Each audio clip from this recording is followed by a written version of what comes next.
Bonjour, je suis Ingrid Dautray, je suis directrice de l'association API, association qui a été fondée fin 2021 par le groupe Caisse des dépôts, la Fondation des petits frères des pauvres et le réseau APA. Cette association a 4 objectifs principaux qui sont de promouvoir l'habitat API, accompagné, partagé et inséré dans la vie locale, qui sont d'orienter les porteurs de projets vers les financeurs ou accompagnateurs potentiels de leurs projets. Un objectif également de monter en compétence des acteurs de l'écosystème de l'habitat API. Et enfin, un dernier objectif de mesurer l'impact social des habitats API.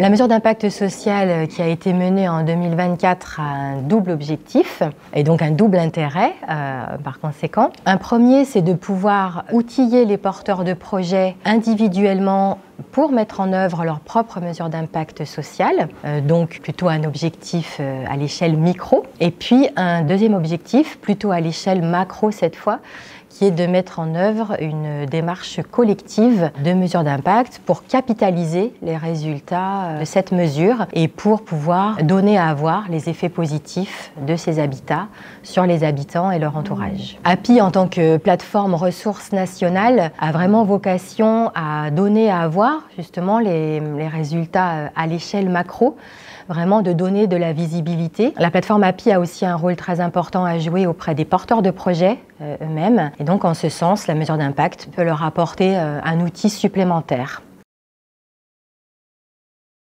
Les résultats sont très positifs et donc sont très satisfaisants quant aux caractéristiques d'un habitat API. On voit que les habitants, leurs proches et les professionnels ont plaisir à habiter et à travailler dans ces habitats. Donc cette mesure d'impact, elle apporte vraiment des éléments importants qui se retrouvent dans la loi Elan, à savoir qu'on est vraiment dans un domicile ordinaire, comme tout un chacun, que les habitants ont vraiment le libre choix d'aller et de venir, de libre choix dans leurs activités, libre choix dans leur vie quotidienne. On voit qu'ils retrouvent de l'autonomie, donc ça c'est vraiment aussi un élément très important de l'habitat API. Et puis peut-être un point d'étonnement qui m'a semblé important dans la mesure d'impact social, c'est lorsque les habitants ont pu exprimer qu'à travers le projet de vie sociale et partagée, qui est vraiment l'aspect collectif du projet d'habitat inclusif, ça leur avait également permis de mettre en avant leurs choix individuels et de leur permettre de développer de nouveaux projets individuels.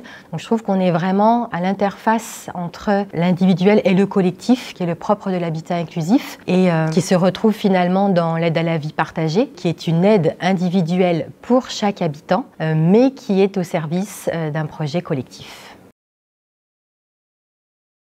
Mes vœux pour l'habitat inclusif en 2025 seraient que l'on puisse avoir une politique publique forte dans un cadre interministériel qui permette à l'habitat inclusif de se pérenniser pour les habitats qui sont déjà ouverts et de pouvoir vraiment développer de nouveaux habitats sur les territoires. Ça, ce serait mon premier vœu, qui serait un peu à l'origine des deux autres. Mon deuxième vœu, ce serait de faire en sorte que ces habitats soient connus, reconnus et trouvent leur place dans différentes solutions de logement pour les personnes âgées et les personnes en situation de handicap. Et puis mon troisième vœu, ce serait de pouvoir acculturer l'ensemble de l'écosystème pour que l'habitat inclusif soit vraiment une solution reconnue et développée sur les territoires et qui puisse vraiment s'intégrer dans la vie de la cité. Je vous souhaite à tous une Happy New Year!